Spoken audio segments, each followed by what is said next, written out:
Bonjour à tous et bienvenue sur Allo fait dodo, le podcast SOS des parents qui vous aide à vous sentir épanoui, reposé et surtout serein dans votre rôle de parent. Parce que nous sommes convaincus que la famille est un tout, où chaque membre a sa place et où le mal-être de l'un impacte le bonheur commun, nous vous proposons ici une approche à 360 degrés de la famille. Nous vous parlons de votre quotidien sous tous ses angles. Vos enfants, vous, en tant que parents, mais aussi et surtout la qualité de la relation sont au cœur des sujets de chaque épisode. Toutes les semaines, je reçois des experts, des consultantes et des consultants, des professionnels de la petite enfance qui, à l'image de Caroline Ferriol, fondatrice du village Fait Dodo, ont tous en commun d'être passionnés et profondément bienveillants dans leur approche et leurs conseils. Nous parcourons ensemble les sujets qui vous intéressent, vous intriguent et vous troublent parfois. Car oui, en tant que parent, de nouvelles questions émergent chaque jour et les bonnes réponses font toute la différence. Très bonne écoute à toutes et à tous.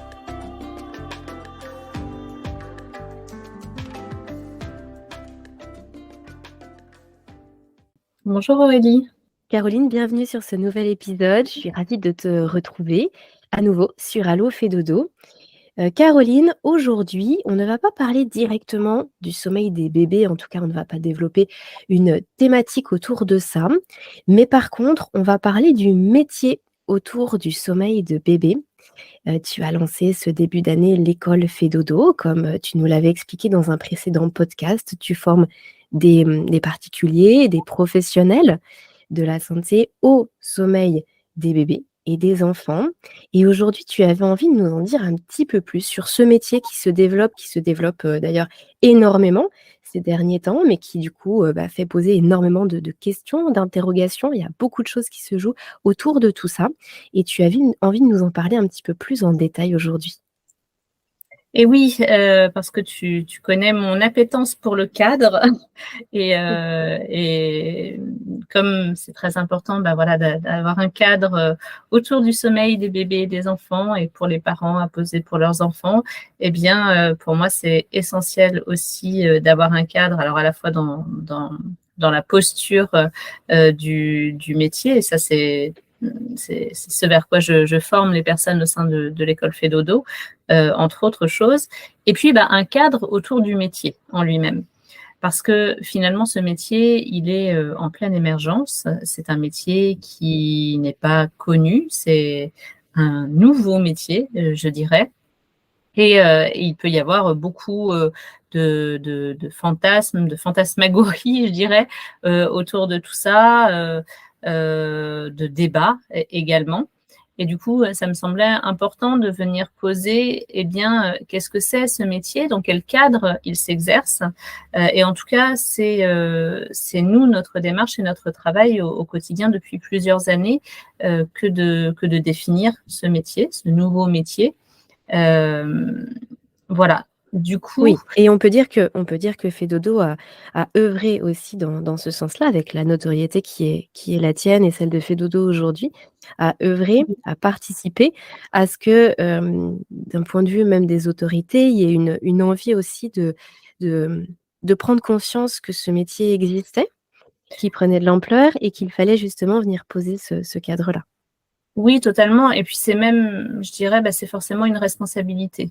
Quand on est précurseur, quand on est visible, c'est aussi de notre responsabilité que de venir contribuer à la définition du métier et au fait de poser un cadre et de poser une réglementation autour de ce métier.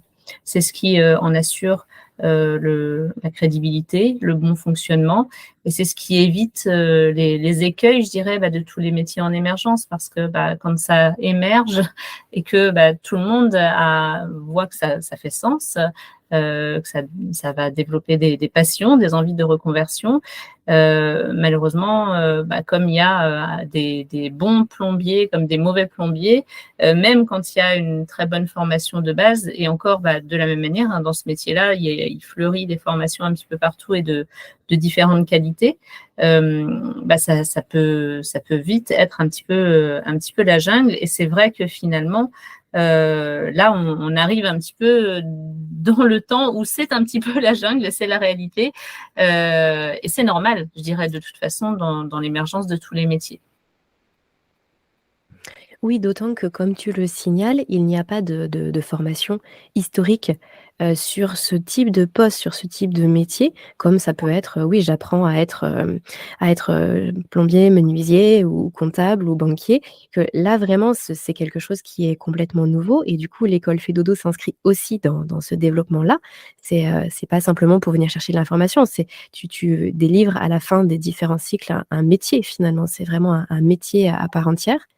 Et Oui, un métier qui s'inscrit avec le fait que là, on obtienne la certification Calliope, qui s'inscrit vraiment dans une démarche avec des attestations, des points de vigilance pour vraiment être certain que les personnes qui sortent et qui sont validées au sein de notre école sont vraiment des personnes qui puissent attester d'un certain nombre de savoirs et de savoir-faire et de savoir-être. Aussi, et puis une vraie présence aussi, tout au long de la oui, formation. C'est pas quelque oui, chose qui vient comme ça, se faire un petit peu à la carte. c'est ça, totalement. Alors, finalement, quels sont aujourd'hui, selon toi, bah, peut-être les écueils à éviter et ce qui fait qu'il est nécessaire de venir poser un cadre et comment, Fedodo, bah, œuvre et vient s'inscrire dans ce cadre-là?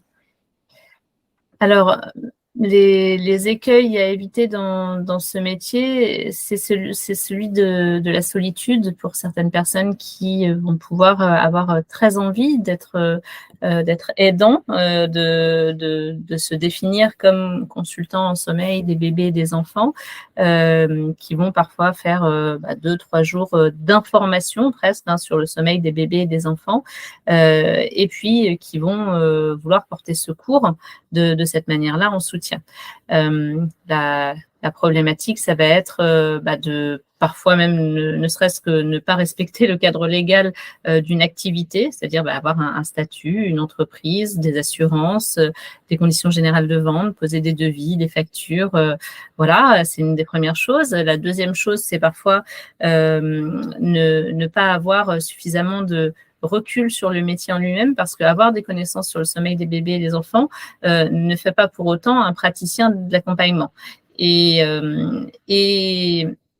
ce qui est important, c'est peut-être que je commence par définir, nous, dans quel cadre, en fait, le métier s'effectue. Et pour moi, ça me semble assez essentiel parce que finalement, on peut dire que ça n'est pas réglementé, etc.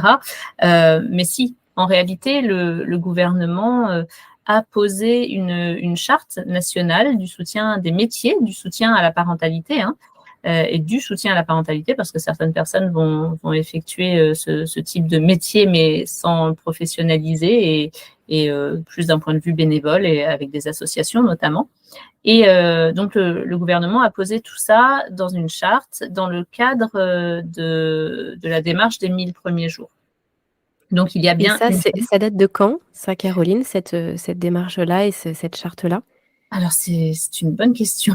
Je ne vais pas avoir la date en tête, moi, précisément, là, tout de suite. Non, mais je veux dire, c'était plutôt il y a 10 ans, c'était il y a 5 ans, ou c'est vraiment tout récent que ça vient d'être mis en place?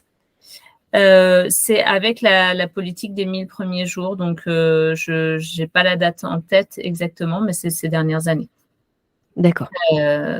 Et cette charte-là, elle établit vraiment les principes applicables aux actions de soutien à la parentalité en application d'un article du Code de l'action sociale et des familles. Cette charte, elle peut être trouvée et retrouvée n'importe où en tapant sur Google, et elle permet de pouvoir venir sortir du fait que on va pouvoir parfois opposer professionnels de santé et professionnels du soutien à la parentalité dans le cadre du sommeil des bébés et des enfants. Pour moi, c'est vraiment important là aujourd'hui de venir définir dans quel cadre notre métier s'effectue. Et donc, même si, bien sûr, chez Fedodo et comme dans d'autres structures potentiellement, certains des professionnels qui choisissent de se reconvertir ou d'adopter une casquette de consultant en sommeil des bébés et des enfants ou consultant Fedodo, certains d'entre eux peuvent être professionnels de santé. Nous, on a plusieurs plusieurs consultantes qui sont par ailleurs professionnelles de santé, plusieurs élèves de l'école Fait-Dodo qui sont professionnels de santé, donc médecins, docteurs en pharmacie, infirmières néonates, enfin voilà, on en a beaucoup. C'est pour autant absolument essentiel de pouvoir signifier que ce métier-là n'est pas un métier de médecin du sommeil. Pour être médecin du sommeil, il y a des DU à passer spécifiques. D'ailleurs, certaines de nos élèves passent aussi le DU médecin du sommeil par ailleurs, mais ce sont deux métiers complètement différents. Les médecins du sommeil vont œuvrer en clinique du sommeil, simplement, et vont œuvrer du côté des troubles du sommeil pathologiques, c'est-à-dire qui ont des causes médicales. Les consultants en sommeil des bébés et des enfants sont des professionnels qui, par ailleurs, peuvent être professionnels de santé, mais qui peuvent ne pas du tout l'être et qui sont des professionnels du soutien à la parentalité. C'est-à-dire que le médecin du sommeil va traiter un patient qui est l'enfant. Le consultant spécialiste du sommeil des bébés et des enfants est un professionnel du soutien à la parentalité et donc il va venir accompagner le parent et non pas l'enfant. Et il va venir accompagner le parent, non pas sur les questions de troubles du sommeil pathologiques, il aurait été bien défini par ailleurs que cet enfant est en bonne santé avec le professionnel de santé qui va effectuer le suivi de l'enfant, le médecin, le pédiatre, etc. Et nous, ça fait partie des choses, on met en place des attestations auprès des parents et de l'information avant tout contenu, avant toute mise en place de conseils. Ça, c'est essentiel chez nous, des choses qui sont signées par les parents, vraiment de bien informer et qu'on soit absolument sûr que cet enfant est en bonne santé, qu'il n'y a pas de troubles du sommeil d'ordre pathologique. Et donc, les professionnels du soutien à la parentalité sur le domaine du sommeil des bébés et des enfants, eux, vont œuvrer du côté de l'hygiène du sommeil et des troubles du sommeil d'ordre comportemental. Du côté, vraiment, c'est le cadre de l'hygiène, comme le définit d'ailleurs très bien la COFRAD. Donc, c'est un métier qui n'est absolument pas un métier médical. Les consultants en sommeil du bébé et de l'enfant ne sont absolument pas habilités, même s'ils sont professionnels de santé, à donner des conseils de santé et d'ordre médical concernant le sommeil. Absolument pas, dès lors qu'ils ont une casquette et qu'ils œuvrent, que le parent est venu vers eux en tant que client sous la casquette consultant Fait-Dodo, consultant en sommeil des bébés et des enfants. Ça, c'est absolument essentiel. Et c'est pour ça que, en fait, ce sont deux métiers qui se complètent. C'est-à-dire qu'on a, on a un certain nombre de pourcentage de troubles du sommeil qui sont d'ordre pathologique, et ça, c'est vraiment quelque chose à voir du côté de la clinique du sommeil. Et puis, on a un très grand nombre de problématiques de troubles du sommeil ou simplement de manque de sommeil qui font vraiment partie de l'hygiène du sommeil et qui font partie du travail de soutien à la parentalité et donc des professionnels que nous sommes, donc de diffuser de l'information sur l'hygiène du sommeil et de faire des accompagnements à la mise en place du cadre du sommeil pour la résolution des troubles du sommeil comportementaux des bébés et des enfants. C'est un travail qui se fait auprès des parents et non pas auprès des enfants. Oui, donc comme tu le dis très bien, là, on est vraiment sur deux métiers qui sont différents, mais qui sont complémentaires. Là où aujourd'hui, ce qu'on peut se rendre compte, malheureusement, c'est que c'est souvent opposé, et tu l'as dit au début, peut-être par méconnaissance justement du rôle et de ce cadre d'accompagnement de chacun. Est-ce que, Caroline, pour peut-être définir précisément ce dont tu viens de parler, par exemple, tu as cité la COFRAD, peut-être que certaines personnes ne connaissent pas, peut-être que ça vaut le coup de définir ce que c'est que cet organisme et peut-être de définir aussi ce que c'est que l'hygiène de sommeil. C'est vrai qu'on pense à l'hygiène, quand on parle d'hygiène, on pense à l'hygiène de passer, de prendre sa douche tous les jours, mais d'une certaine façon, on parle aussi d'hygiène alimentaire parfois. Et là, tu parles d'hygiène de sommeil. Est-ce que tu peux redéfinir un peu ça? Oui, complètement. Donc, la COFRAD, c'est le Conseil français des associations pour les droits de l'enfant. Et donc, la COFRAD, avec l'INSV, c'est l'Institut national du sommeil et de la vigilance. L'INSV, je le rappelle, a publié une étude française qui a, en mars 2022, qui a permis de mettre à jour que 76% des enfants de moins de 3 ans en France étaient en manque de sommeil. On ne parle pas de troubles du sommeil, là on était vraiment sur l'idée du manque de sommeil. Donc c'est un chiffre absolument alarmant, clairement, et absolument catastrophique. Du coup, la COFRAD et l'INSV ont mis en place ce qui s'appelle Bonne nuit, bonjour, avec un manifeste qui va dans le sens de vraiment porter à la connaissance de tous et réunir absolument tout le monde. Donc, personnes individuelles, familles, entreprises, professionnels de santé, absolument tout le monde au cœur de ce manifeste que tout le monde peut signer, dans une démarche vraiment de remettre le sommeil en tant que priorité, remettre les informations concernant le sommeil en priorité et concernant le sommeil des bébés et des enfants, bien sûr, mais ça marche aussi pour les adultes d'ailleurs. Mais là, on est vraiment centré sur les bébés et les enfants. Ce manifeste, il peut être trouvé simplement sur le site Bonne Nuit, Bonjour. Et donc, ils vont vraiment aller dans le sens de soutenir et amplifier la mobilisation à toutes les échelles de la société pour aller vers le plus de possible la promotion d'une bonne hygiène de sommeil. Auprès des enfants et des parents. Alors, des enfants quand ils sont plus grands, à l'école, etc. Et puis, des parents quand on a affaire à des tout-petits, notamment les petits de moins de 3 ans dont je parlais tout à l'heure. Une bonne hygiène de sommeil, c'est quoi? Une bonne hygiène de sommeil, eh bien, c'est que les parents puissent connaître les besoins en sommeil de leur enfant, déjà. C'est dormir suffisamment, c'est être conscient de l'ensemble des facteurs de troubles du sommeil. Donc, moi, j'ai défini 8 grands de familles de facteurs de troubles du sommeil. Alors, il faut exclure, dans notre cas, nous, on met de côté une des familles qui est celle qui appartient aux troubles du sommeil d'ordre pathologique avec des causes médicales, dont les médecins du sommeil s'occupent. Et puis, derrière ça, à côté de ça, on a par contre 7 familles. Ça va du cadre du sommeil, c'est-à-dire connaître à quelle heure on a besoin de s'endormir pour avoir suffisamment de sommeil toute la nuit, à quelle heure, quand et combien de siestes un enfant ou un bébé peut avoir besoin, entre autres choses, comme l'environnement de sommeil, qu'est-ce qui va perturber notre capacité à aller vers le sommeil, que ce soit un lit sécuritaire ou un environnement, un lit posé dans la chambre de telle et telle manière, ou l'absence d'écran. Ça englobe également les soins à l'enfant. Ça englobe également tout ce qui concerne les stratégies de sommeil. Et là, on parle du cadre parental et de la relation de sommeil, je dirais, parent-enfant.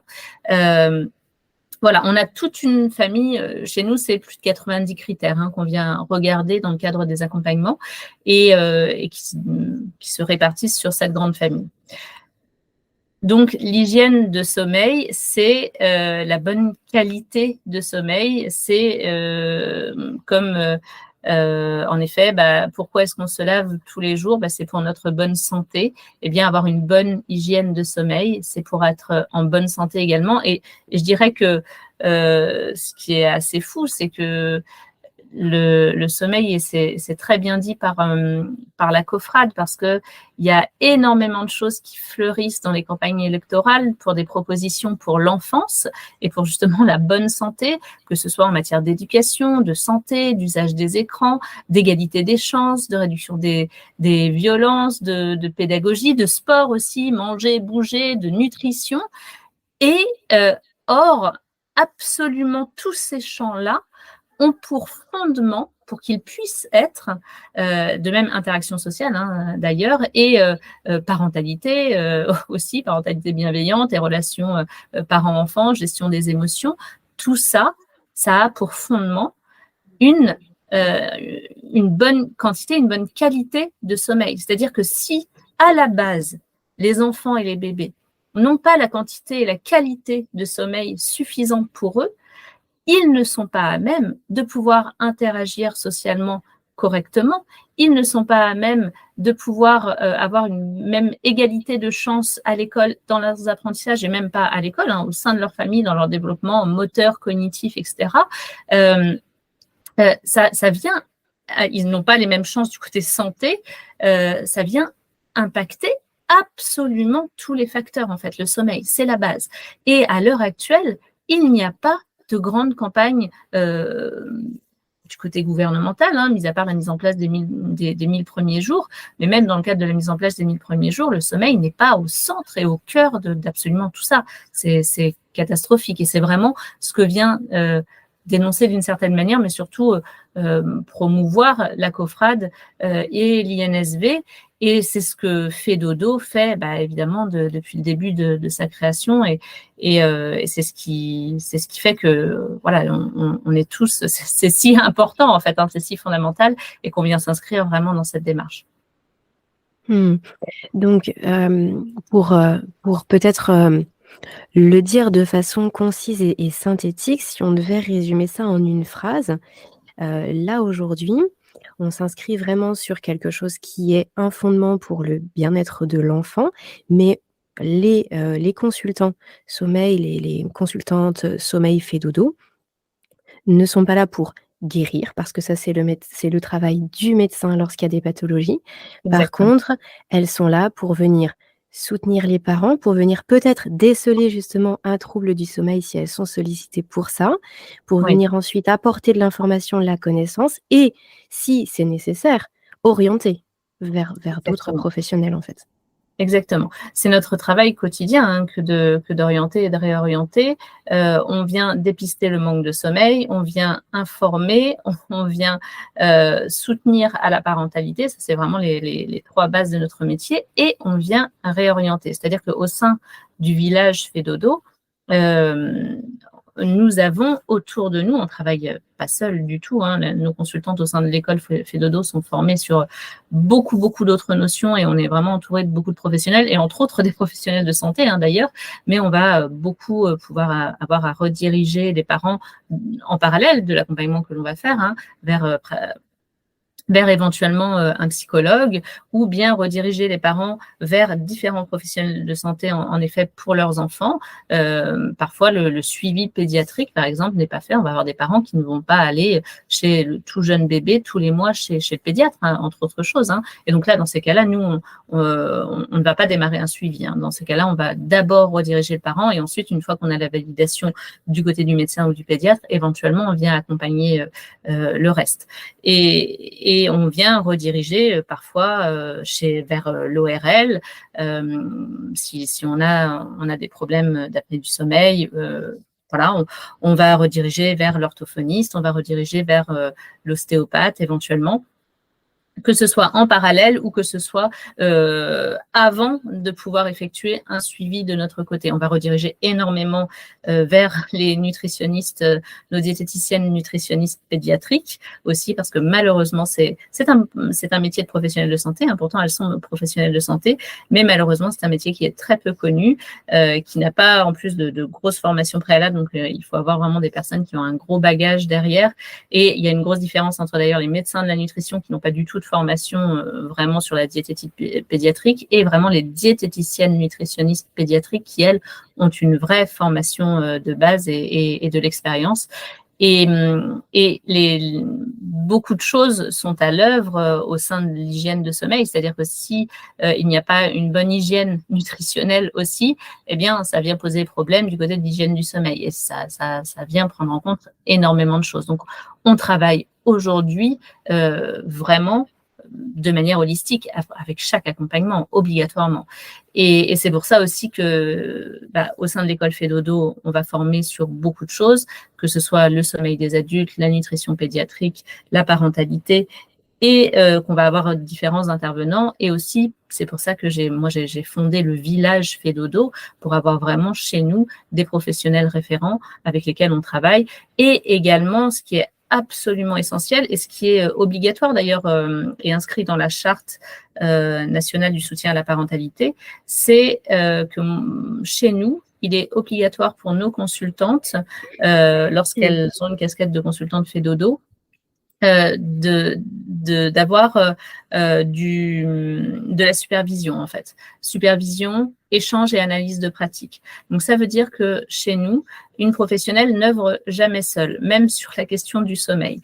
Et que nos consultantes en sommeil des bébés et des enfants travaillent aussi toutes entre elles, à la fois avec tous les professionnels autour, mais aussi toutes entre elles, et ça c'est essentiel. Donc nous, on a plusieurs personnes en interne chez nous et salariés, et moi y compris, pour venir répondre et pour suivre en fait. Nos familles sont jamais suivies juste par une consultante, elles sont suivies par une consultante et aussi par la structure Fedodo.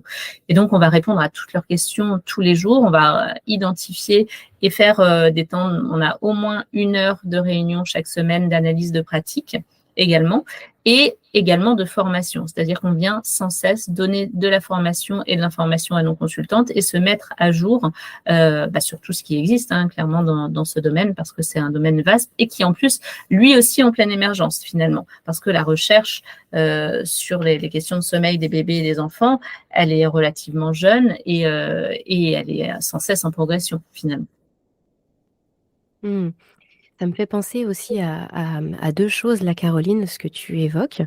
Comme tu le sais, comme tout le monde le sait, j'ai beaucoup de parents, que ce soit des mamans ou des papas à mon micro sur le podcast, qui viennent témoigner de leur expérience de vie, de leur accompagnement ou de leur consultation avec les consultants de Fedodo. Et ce que je constate aussi, c'est que souvent, ce que les personnes viennent chercher, ce que les parents viennent chercher, au-delà des conseils et des connaissances, c'est aussi vraiment une écoute, une présence, le fait de ne pas se sentir seul. Et c'est aussi sous cet angle-là qu'on se rend compte à quel point c'est pas du tout médical et que c'est un métier à part entière de venir comprendre, dénouer, expliquer, poser des mots, avoir cette écoute empathique et attentive, une vraie présence. Et ça, c'est vraiment un métier à part entière aussi. Et il y avait autre chose à quoi ça me faisait penser. C'est le fait que tu dis, il y a aujourd'hui un pourcentage très, très significatif d'enfants qui sont en tout cas derrière l'étude que tu citais, d'après cette étude-là, en insuffisance de sommeil. Et encore une fois, là, on pourrait pas se dire, ça ne peut être absolument que les médecins qui vont venir voir ces 3/4 des enfants, parce qu'il y aurait même pas assez de possibilités, en fait, pour les familles, et sachant que le médecin se dirait: Ça ne relève pas d'un problème médical, et donc finalement, qu'est-ce qu'on fait?» Et c'est en ça aussi où ce métier, il est ultra complémentaire, parce que ça permet aux familles d'avoir juste un interlocuteur et puis, de pas se retrouver sans rien à partir du moment où on sait que c'est pas médical, et qu'est-ce qu'on fait? Et c'est vrai que cet aspect-là, je trouve qu'il est pas souvent, il est pas assez mis en avant, en fait. Et complètement. C'est-à-dire que, et c'est ce qui se passe dans les cabinets vraiment quasi quotidiennement. C'est-à-dire que le parent vient avec une situation extrêmement difficile autour du sommeil de son enfant. Le médecin va regarder la santé de l'enfant et puis il va pouvoir dire votre enfant n'a pas de problème pathologique, votre enfant grandit bien. Pour moi, en tant que médecin, il n'y a pas de problème. Tout va bien. Votre enfant est en bonne santé. Et donc, le parent repart avec ça, en fait. Il reste avec son problème. Et c'est normal. Le médecin est là pour détecter un problème pathologique de sommeil, en effet. Et dès lors que ça n'est pas un problème pathologique, ça n'est plus de son ressort. Et jusqu'à présent, et c'est ce qui provoque le fait que ce métier ait une telle résonance, c'est parce qu'il y a un vrai vide, en fait, un vrai manque. Autant il y a un énorme manque de sommeil du côté des bébés et des enfants, autant il y a un vrai manque de soutien à la parentalité et d'informations sur l'hygiène de sommeil et de soutien à la mise en place d'une bonne hygiène de sommeil pour les bébés et les enfants. Et ce soutien-là, il est absolument essentiel et décisif, parce qu'il y a des parents qui, déjà, l'information n'est pas là, et puis il y a beaucoup de médecins qui ne sont pas informés non plus à l'hygiène de sommeil. C'est aussi important de le dire, et c'est là le travail de toutes les instances scientifiques et comme la nôtre, que aussi d'informer les professionnels de santé. Et c'est aussi tout le travail de la COFRAD, et ce que nous, on fait aussi de manière très, très importante à travers le cycle 1 de l'école Fedodo, mais à travers aussi tous les contenus gratuits que l'on va diffuser, ce podcast aussi, entre autres choses. Et le parent qui va se retrouver même détenteur de l'information. Déjà, le médecin détenteur de l'information va pas pouvoir faire grand-chose, souvent, où il va dire laissez-le pleurer dans sa chambre, ce que beaucoup de parents se refusent à faire, et puis qui va pas régler certains problèmes d'hygiène de sommeil, d'ailleurs. Hein, c'est beaucoup plus complexe que ça, souvent. Et il y a beaucoup de parents qui, détenteurs de l'information, même vis-à-vis du manque de sommeil de leur enfant, vont se retrouver en incapacité de cette mise en place aussi seuls, parce que eux-mêmes sont en grand manque de sommeil, déjà d'une part, et donc en souffrance. Et lorsque on est soi-même en manque de sommeil, eh bien, on n'est plus en pleine capacité d'exercer son rôle de parent, d'exercer son rôle de parent, en tout cas dans les meilleures conditions possibles. Et en plus de ça, je vais avoir des informations sur le sommeil, mais je ne vais pas avoir des informations sur comment mettre en place cette solution. Et même lorsque j'ai des informations sur comment mettre en place cette solution, ça peut me sembler inatteignable. Et c'est là que avoir un réel soutien, jour après jour, et c'est même pas jour après jour, c'est heure après heure, minute après minute, parce que c'est vraiment dans ce cadre-là que nous, on met en place nos accompagnements, c'est essentiel et c'est déterminant. Et c'est aussi, pour moi, dans ce but-là qu'a été mis en place les 1000 premiers jours par le gouvernement, avec une vraie conscience que le postpartum, les 1000 premiers jours, nécessitent pour les parents un véritable soutien, et à différents niveaux. Et entre autres, des niveaux absolument essentiels, celui du sommeil, évidemment. Enfin, évidemment pour moi. Merci Caroline. Ça éclaire beaucoup tout ce que tu dis, et je pense qu'effectivement, c'est important pour les parents qui nous écoutent de pouvoir aussi se rendre compte que ce cadre, il est en train d'être créé, et tout ça, c'est en train d'être structuré. Et puis parfois, là, tout ce que tu viens de dire, je pense que ça doit aussi répondre à probablement des choses qu'eux peuvent entendre, ou des questions qu'ils peuvent se poser par rapport à ce métier, par rapport à ce type d'accompagnement et à ce que ça peut apporter. Je me pose une dernière question, parce que là, du coup, on a parlé de cette distinction entre l'accompagnement, on va dire, médical de l'enfant, l'accompagnement, vraiment le soutien parental du parent, que par les consultantes notamment Fedodo.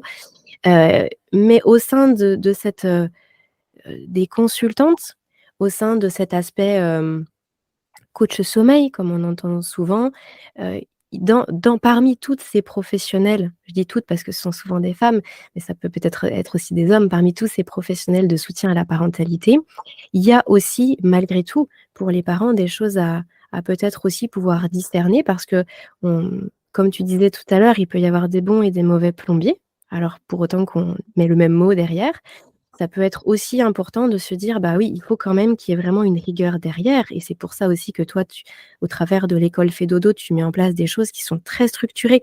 Encore cette notion de cadre, mais qui est si importante, pour que justement, le parent, il puisse aussi être bien accompagné. Parce que même s'il est accompagné sur l'hygiène du sommeil, il faut quand même qu'il soit bien accompagné. Oui. Oui. Parmi les repères que peuvent demander les parents à la professionnelle, déjà, une des premières choses, c'est déjà de se sentir bien avec la personne. C'est vraiment essentiel. C'est pour ça que chez nous, en tout cas, on a un rendez-vous préliminaire d'environ 45 minutes qui est gratuit, de prise de contact, d'explication de ce qui va se passer. Une autre chose, ça va être de pouvoir demander le nombre d'heures de formation de la personne, et si au sein de cette formation, il y avait de la pratique terrain, et le nombre d'heures de pratique terrain également. De demander l'expérience de la personne aussi, depuis quand elle exerce, et combien de familles elle a accompagnées. C'est absolument essentiel de demander si cette personne respecte la charte posée par le gouvernement des métiers du soutien à la parentalité. Et donc, dans cette charte, ça veut dire, est-ce que cette personne, on peut lui demander aussi, est-ce que cette personne appartient à un réseau d'analyse de pratique et de supervision et d'échange de pratiques. Et donc, ça c'est quelque chose dont on ne peut pas se passer, en fait, dans ce type de métier, et comme dans ceux des psychologues. C'est vraiment essentiel. Et c'est ce qui permettra à la personne qui vous accompagne de pouvoir être quelqu'un qui va pouvoir vous donner en tout cas une posture de travail qui ne fait pas uniquement référence à son propre, à elle-même et au fait de tourner en rond, hein, clairement. Ce qui est essentiel aussi, c'est de pouvoir demander si cette personne a reçu des heures de formation, non pas au sommeil des bébés et des enfants, mais à la posture d'accompagnant et à la posture de soutien à la parentalité. Parce que ce sont deux métiers distincts qui sont au sein de ce métier de consultant, de formation au métier de consultant. Hein. D'ailleurs, c'est pour ça que moi, je n'aime pas du tout le terme coach. Alors pourtant, hein, le terme coach, lui, est très bien défini. Ce sont des métiers en tant que tels. Et si la personne, par exemple, vers laquelle vous allez a une formation de coach validée par des organismes, là, c'est quelque chose de confiance. Hein. Il y a plus de 500 heures de formation et on est vraiment sur un travail d'accompagnement et un travail de posture. Donc, c'est une très bonne chose. Et puis, l'autre chose, c'est d'être à même de savoir s'il va y avoir un devis, une facture, des avertissements, si vous recevez des avertissements sur le fait que ça n'est pas un accompagnement avec des conseils médicaux, que votre enfant doit être en bonne santé et que ça a été vérifié par le médecin. Également, les conditions générales de vente de l'entreprise de cette personne-là aussi à vérifier. Alors, ça fait beaucoup de choses, hein, mais c'est des choses que l'on vérifie quand on fait appel à un plombier hein, chez soi de toute façon ou à la pose de fenêtre ou quoi que ce soit. Donc, moi, je vous invite à faire toutes ces démarches-là de recherche pour savoir exactement quel professionnel, qui est ce professionnel qui vous accompagne. Et j'invite aussi tous les professionnels de ce métier en émergence à se mettre en conformité sur l'ensemble de ces points qui sont absolument cruciaux, vraiment. Et aujourd'hui, c'est totalement possible d'être en conformité sur l'ensemble de ces points. Il existe différents réseaux, que ce soit le réseau Fedodo ou différents autres qui existent à travers le monde pour pouvoir se conformer à tout ça et exercer de la manière la plus conforme et juste possible et sécuritaire même pour le professionnel en lui-même. Cette fameuse charte, que tu nous cites, donc c'est celle de la COFRAD, c'est bien ça? On la trouve sur le site de la COFRAD, mais est-ce qu'on peut, par Non, simplicité alors aussi la c'est trouver pas la sur, charte, non, ça n'est pas la charte de la COFRAD, c'est la charte du gouvernement. C'est posé par le gouvernement, ça. Donc, il suffit de taper charte de soutien à la parentalité sur Google et vous allez tomber sur les sites du gouvernement et la charte sera en ligne. Et j'oublie de dire que chez Fedodo, nous, on a voulu aller plus loin au niveau de nos professionnels et de notre métier. On a également posé une charte autour de notre métier en lui-même. Certes, on appartient à celui du gouvernement, mais on a aussi posé une charte du métier de consultant en sommeil des bébés et des enfants. Et cette charte, d'accord, c'est justement ce que je voulais te demander en fait, si cette charte, on pouvait la retrouver sur les sites du professionnel. Mais là, du coup, tu es en train de me dire que, pas forcément, mais par contre, le professionnel, donc comme là chez Fedodo, peuvent faire aussi leur propre charte. Tout à fait. Et notre charte à nous, de consultants en sommeil des bébés et des enfants, elle est accessible sur le site de Fedodo. Donc, qui sommes-nous? Il y a le charte du professionnel, enfin du consultant en sommeil des bébés et des enfants. Et cette charte-là appartient aujourd'hui uniquement à l'entreprise Fedodo. Mais là, nous sommes en train de créer, on est en train de terminer les statuts de l'association des consultants en sommeil des bébés et des enfants, qui va vraiment déposer également cette charte-là et qui va permettre à l'ensemble des professionnels qui le souhaitent, de ce métier en tout cas, de venir candidater pour adhérer à l'association et pour être membre de cette charte. Donc, ça va permettre un référencement beaucoup plus global. D'accord. OK, donc ça, c'est en création, c'est là tout neuf, en fait. C'est exclusivité que tu nous partages aujourd'hui sur le podcast. Oui, tout à fait. L'association doit voir le jour là dans les semaines qui viennent, suivant le temps que j'arrive à y consacrer. Mais c'était essentiel de poser cette association, oui. Et qu'on puisse partager cette charte qui est la nôtre au sein de Fedodo auprès de l'ensemble des professionnels du métier et de vraiment commencer à faire quelque chose. Comme je disais tout à l'heure, c'est notre responsabilité en tant qu'organisme, un des plus anciens, un des plus structurés, un des plus visibles, que d'aller dans le sens de la régulation et de la réglementation de ce métier. Et donc, voilà pourquoi nous, on passe beaucoup de temps à mettre en place ce type de choses et là, à pouvoir les mettre en accessibilité à plus grande échelle et aussi auprès de personnes qui ne font pas partie du réseau de Fedodo. Même si nous, évidemment, au sortir de l'école Fedodo, les professionnels pourront faire partie de cette association. Et puis voilà, c'est aussi notre manière de pouvoir se mettre en lien aussi avec des organismes comme la COFRAD, avec l'INSV, etc. et d'œuvrer dans la démarche de la reconnaissance de ce métier. Super. Merci beaucoup, Caroline. On peut peut-être préciser simplement là aux personnes qui nous écoutent, si toutefois elles se sentent l'âme de devenir consultant et qu'elles souhaitent se former, comment on contacte l'école Fedodo? Comment ça se passe? Comment on peut accéder à l'école Fedodo et à ce métier-là? Alors, les pages concernant l'école Fedodo, je crois que c'est une exclusivité aussi et je ne veux pas dire de bêtises, mais en fait, c'est via le site fedodo.fr. Ça y est, on a mis en ligne l'école Fedodo. Donc, vous allez dans le menu, il y a école Fedodo et il vous suffit de cliquer sur le bouton « Je souhaite obtenir plus d'informations » et ça va vous envoyer vers un formulaire de contact. Et donc là, vous pourrez recevoir toutes les informations concernant l'école. Donc, vous pouvez vous rendre directement sur la page de l'école Fedodo et également pour toutes les institutions qui souhaitent une intervention de la part de nos professionnels, donc que ce soit en PMI, en crèche, en mairie, en association. C'est aussi sur cette page-là que vous allez pouvoir demander un devis pour l'ensemble de nos conférences, toutes nos actions de conférences, d'ateliers, de live, questions-réponses que l'on propose. Ouais, ok, super. Merci beaucoup, Caroline. Bon, la prochaine fois que je te retrouve, on abordera un sujet sommeil. On va pas perdre nos habitudes. Donc, je te retrouve bientôt pour une nouvelle thématique. Puis merci à toi pour nous avoir éclairé sur tout ça. Avec plaisir. À bientôt. À bientôt.